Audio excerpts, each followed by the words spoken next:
तीन साधु और एक विधवा। अध्याय। एक स्त्री अंधकार में गिरती है। बहुत समय पहले की बात है। शांतिपुर नाम का एक सुदूर गांव था। यह गांव पहाड़ों और घने जंगलों से घिरा हुआ था। यहाँ के लोग सीधे सादे थे। वे खेती करके अपना जीवन यापन करते थे। हालांकि गांव का नाम शांतिपुर था, लेकिन उस गांव की गलियों में शांति कम और कड़वाहट ज्यादा थी। यह गांव अंधविश्वास और सामाजिक बुराइयों में जकड़ा हुआ था। वहां एक महिला रहती थी जिसका नाम सुमित्रा था। सुमित्रा वह विधवा थी। उसके पति की मृत्यु हुए 3 साल बीत चुके थे। जब उसके पति हरिप्रसाद की बीमारी से मृत्यु हो गई, तब से उसके जीवन में आंसू और तानों के अलावा कुछ नहीं बचा था। हरिप्रसाद गांव का एक साधारण किसान था। उसका घर छोटा था, लेकिन उसमें सुमित्रा के साथ उसका प्यार और आपसी समझ थी। लेकिन हरिप्रसाद के मरते ही सुमित्रा की दुनिया अंधकार में डूब गई। गांव की महिलाएं उसे अशुभ स्त्री मानने लगीं। पुरुष उसके साथ बैठने से कतराने लगे। वे उसे ताने मारते और अपमानित करते। बच्चों को सुमित्रा के घर के पास भी न जाने को कहा गया। हर सुबह जब सुमित्रा गांव के कुएं पर पानी भरने जाती, तो महिलाएं आपस में फुसफुसातीं, देखो, यह अभागी स्त्री आ गई है। जहां भी पैर रखती है वहां कुछ अशुभ होता है। सुमित्रा ने कई बार इन तानों को नजरअंदाज करने की कोशिश की, लेकिन उनके शब्दों के कांटे उसके दिल में चुभते रहे। रातें उसके लिए और भी मुश्किल हो जाती जब पूरा गांव सो जाता। सुमित्रा आंगन में बैठकर आसमान की ओर देखती। चांदनी उसकी आंखों में आंसू भर देती। वह अक्सर अपने पति की तस्वीर के सामने दिया जलाकर रोती और पूछती कि हे भगवान, मैंने ऐसा कौन सा पाप किया है कि मेरा जीवन नरक बन गया है। कई बार तो उसके मन में गांव छोड़कर जाने का भी ख्याल आया। उसने सोचा कि लेकिन वह कहां जाए। उसके माता पिता बहुत पहले ही गुजर चुके थे। विधवा होते ही उसके भाई बहनों ने उससे मुंह मोड़ लिया।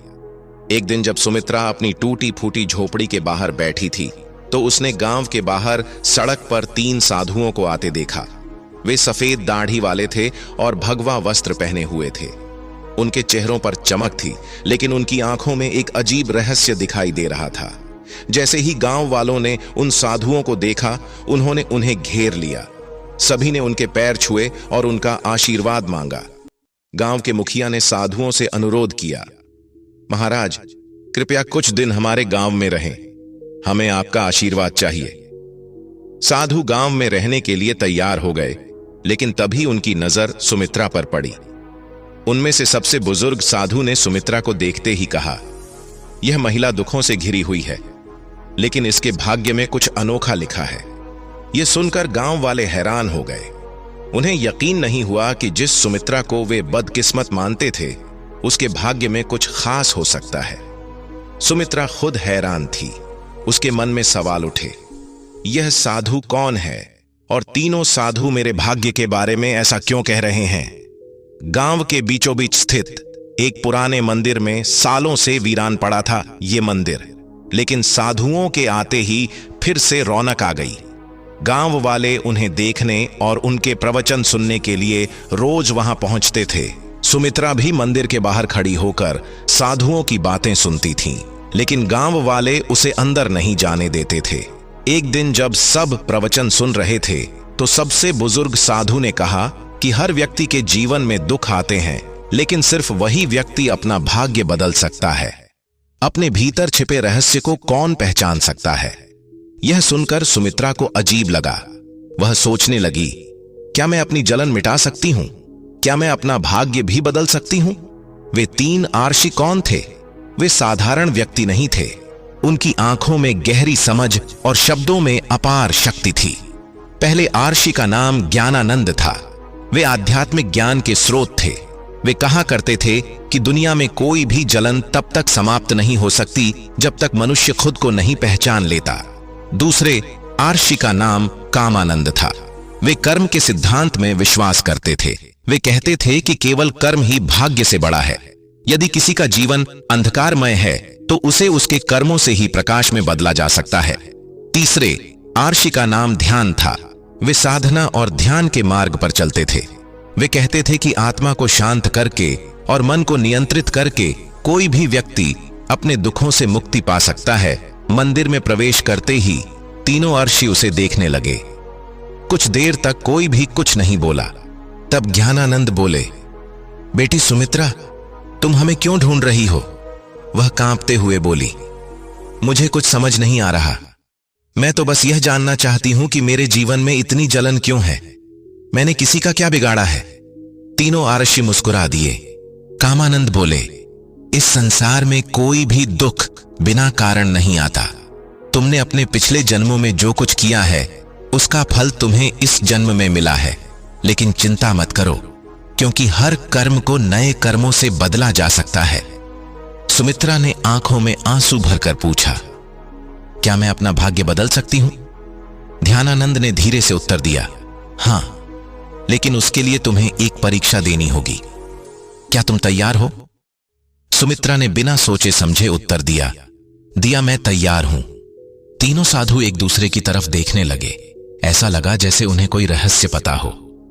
ज्ञानानंद बोले, तो कल सूर्योदय से पहले तुम जंगल के पास पीपल के पेड़ के नीचे आ जाओ। वहां से तुम्हारी यात्रा शुरू होगी। सुमित्रा को कुछ समझ नहीं आया, पर उसने सहमति में सिर हिला दिया। अगले दिन गांव में अफवाह फैल गई। गांव में यह खबर आग की तरह फैल गई कि 3 आरषियों ने सुमित्रा को जंगल में बुलाया है। गांव वाले चर्चा करने लगे कि क्या ये आरषि उसे वरदान देने वाले हैं या उसे श्राप मिलेगा। गांव की कुछ महिलाएं कानाफूसी करने लगीं कि क्या ये आरषि उन्हें धोखा दे रहे हैं या नहीं। लेकिन सुमित्रा पर इन बातों का कोई असर नहीं हुआ। उसे तो बस यही चिंता थी कि उस रात जंगल में उसके साथ क्या होने वाला है। सुमित्रा को नींद नहीं आ रही थी।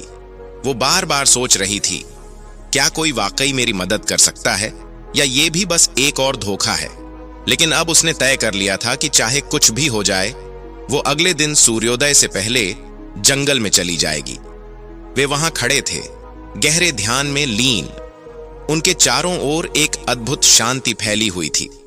सुमित्रा हाथ जोड़कर प्रणाम करके बोली, मैं आ गई महाराज, अब मुझे जंगल जाना है। बताओ, मेरी क्या परीक्षा है?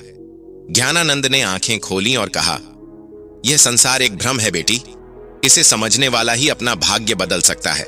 लेकिन इससे पहले कि हम तुम्हें ज्ञान दें, तुम्हें अपनी परीक्षा देनी होगी। कामानंद ने कहा, हम तुम्हें इस जंगल में छोड़ रहे हैं। तुम्हें यहां सारी रात अकेले रहना होगा। यह जंगल बहुत रहस्यमय है। यहां जंगली जानवर भी हैं और अदृश्य शक्तियां भी। लेकिन अगर तुम अपना डर छोड़ दोगी तो तुम पहली परीक्षा में पास हो जाओगी। यह सुनकर सुमित्रा चौंक गई। उसे डर लग रहा था, सारी रात जंगल में अकेली।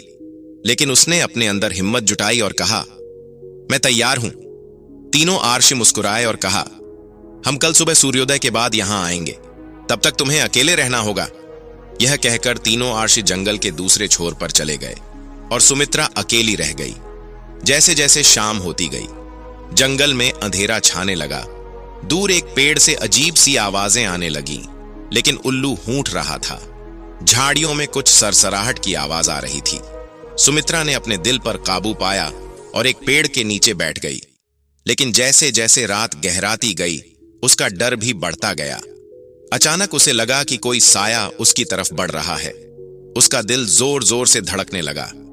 उसे लगा कि शायद यह कोई जंगली जानवर है या कोई भूत।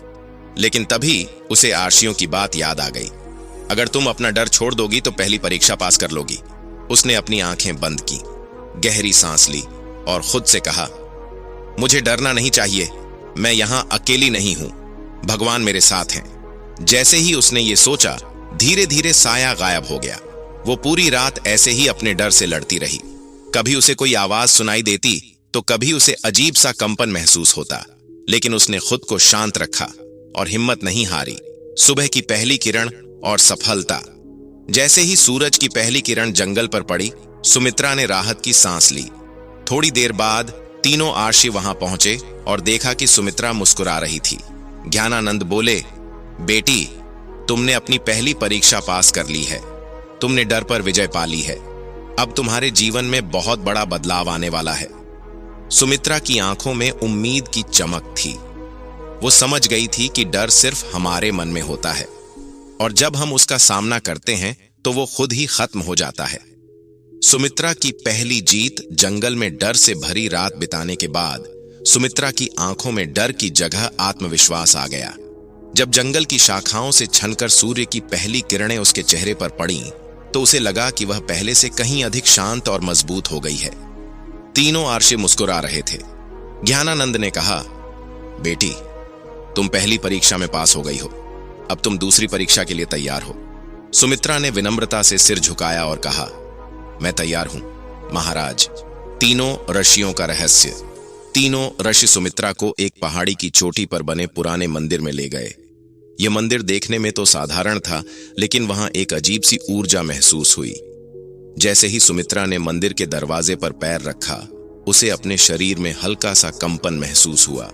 तब ध्यान ने कहा, अब समय आ गया है। सुमित्रा चौंक गई। अपने असली रूप ज्ञानानंद ने अपनी आंखें बंद कर लीं और अचानक उनके शरीर से तेज प्रकाश निकलने लगा। उसी क्षण कामानंद और ध्यान भी प्रकाश से घिर गए। कुछ ही क्षणों में उनके सामने साधारण मनुष्यों की जगह 3 दिव्य प्राणियों की आकृतियां खड़ी थीं। वे देवता थे। सुमित्रा विस्मय से देखती रही। वह कुछ बोल नहीं पाई।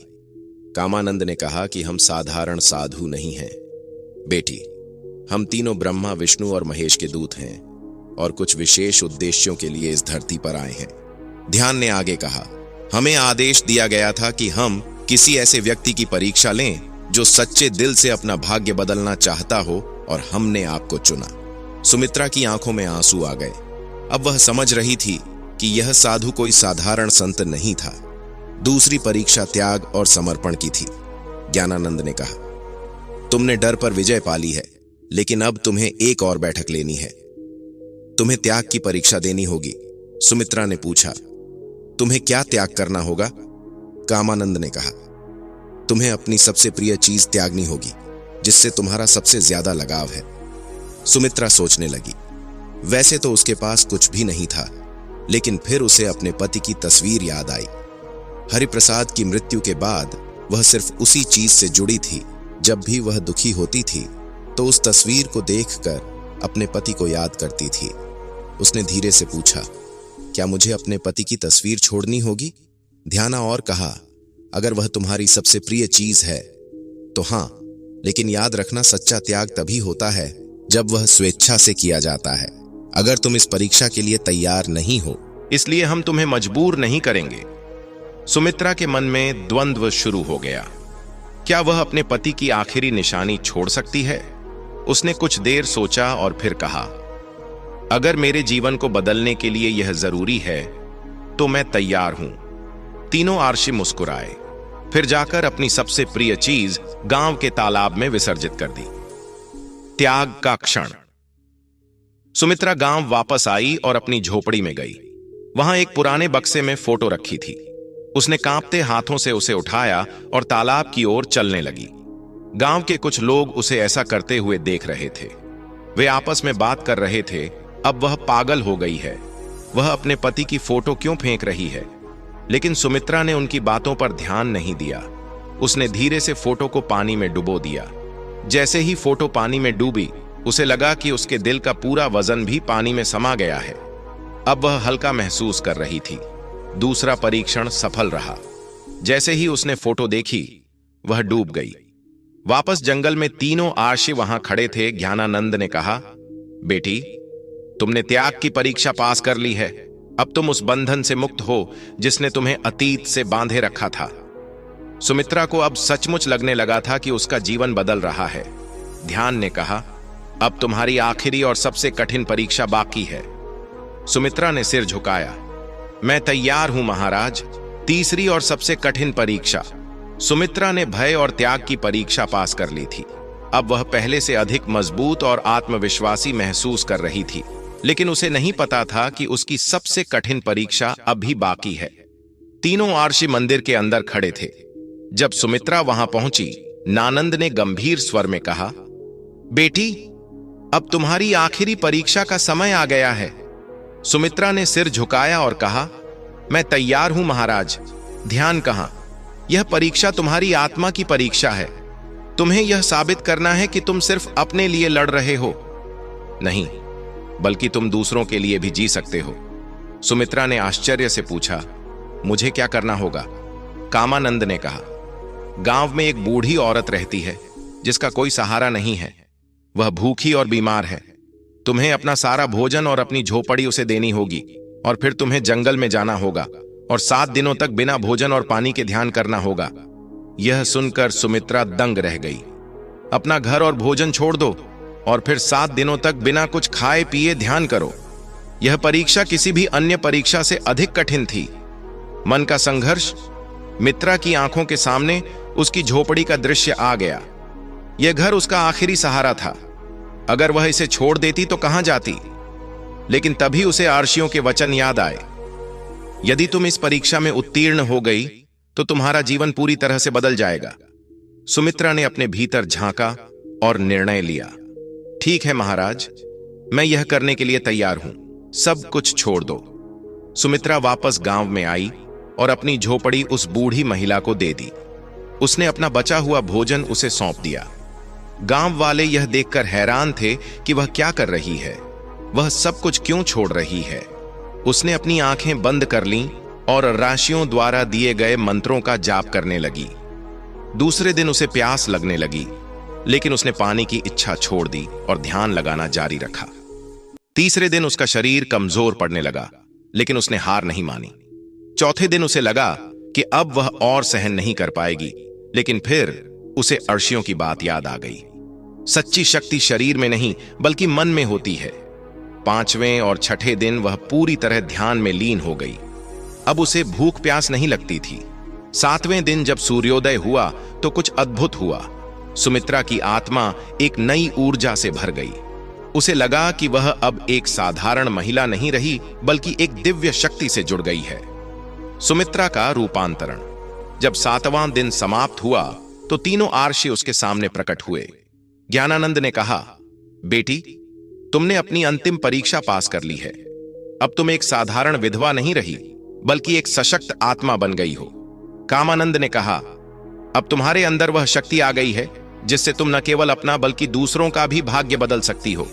ध्यानानंद ने हाथ उठाकर कहा, मैं तुम्हें आशीर्वाद देता हूं कि अब से तुम्हारा जीवन सुख, शांति और सम्मान से भरा रहेगा।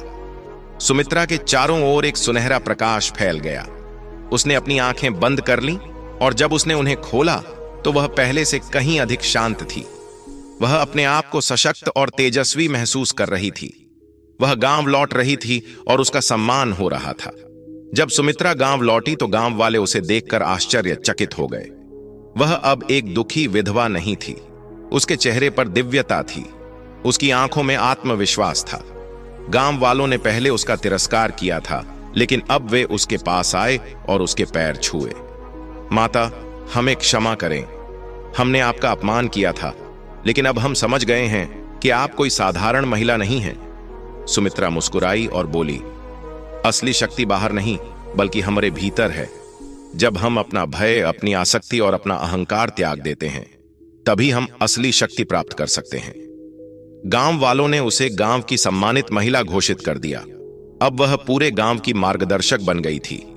तीनों आर्षियों का आशीर्वाद और विदाई। तीनों आर्षि फिर उसके सामने प्रकट हुए। ज्ञानानंद ने कहा, हमारा काम पूरा हो गया, अब हमें वापस जाना है। सुमित्रा ने हाथ जोड़कर कहा, महाराज, मैं आपकी आभारी हूं। आपने मुझे सिखाया कि सच्चा सुख संभव है और शक्ति हमारे भीतर है। कामानंद मुस्कुराए और बोले, अब तुम सिर्फ अपने लिए नहीं बल्कि पूरी दुनिया के लिए जीओगी। धनानंद ने हाथ उठाकर तुम्हें आशीर्वाद दिया। तुम्हारा जीवन अब एक नई रोशनी से भर जाएगा। उसके इतना कहते ही तीनों आर्षि प्रकाश में बदल गए और आकाश में विलीन हो गए। नया जीवन, नई पहचान। अब सुमित्रा सिर्फ एक विधवा नहीं थी, वह पूरे गांव की मार्गदर्शक बन गई थी। उसने गांव में शिक्षा, सेवा और दान की एक नई लहर शुरू कर दी थी। जहां पहले लोग उसे अपशकुन मानते थे, अब उसकी सलाह के बिना कोई फैसला नहीं लेते थे। अब वह सिर्फ सुमित्रा नहीं थी, वह मां बन गई थी। सुमित्रा 5वें अध्याय का अंत। हार का सार। एक केवल भय को हराकर ही हम सच्ची शक्ति प्राप्त कर सकते हैं। 2 त्याग और समर्पण जीवन में नई ऊंचाइयों को ले जाते हैं। 3 सच्चा परिवर्तन बाहर से नहीं बल्कि भीतर से आता है, और जो खुद को बदल सकता है वह पूरे समाज को बदल सकता है। अंतिम शब्द 3 आरशे और विधवा सुमित्रा की यह कहानी हमें सिखाती है कि हमारा भाग्य हमारे हाथों में है। अगर हम अपने डर, मोह और अहंकार को पीछे छोड़ दें तो हम जीवन में कुछ भी हासिल कर सकते हैं। आपको यह कहानी कैसी लगी? अगर आपको 3 साधुओं और एक विधवा की यह प्रेरक और रोचक कहानी पसंद आई है तो हमारे चैनल को सब्सक्राइब जरूर करें। आपकी राय हमारे लिए बहुत महत्वपूर्ण है, इसलिए हमें कमेंट में बताइए कि आपको यह कहानी कैसी लगी। कौन सा पल सबसे ज्यादा प्रेरणादायक था? नई कहानियों और रोमांचक कंटेंट के लिए जुड़े रहें। सब्सक्राइब करें, लाइक करें और अपनी राय शेयर करें। धन्यवाद। मिलते हैं अगली कहानी में।